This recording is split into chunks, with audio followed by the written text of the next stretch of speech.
أتصور أن كل مسلم حينما يصبح ينبغي عليه أن يؤدي سنة الفجر، لقوله صلى الله عليه وسلم: ركعتا الفجر خير من الدنيا وما فيها.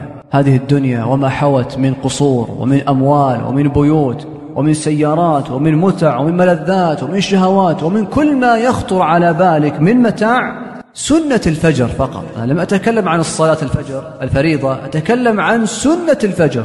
ركعتا الفجر خير من الدنيا وما فيها. ثم يأتي بعد ذلك أداء صلاة الفجر في جماعة، عملا وامتثالا لقوله صلى الله عليه وسلم: من صلى الصبح في جماعة فهو في ذمة الله، أي في عناية الله، أي في ضمان الله، أي في رعاية الله سبحانه وتعالى.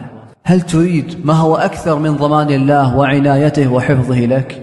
لو مات الإنسان بعد أدائه لصلاة الفجر في جماعة فلا يحزن أهله عليه.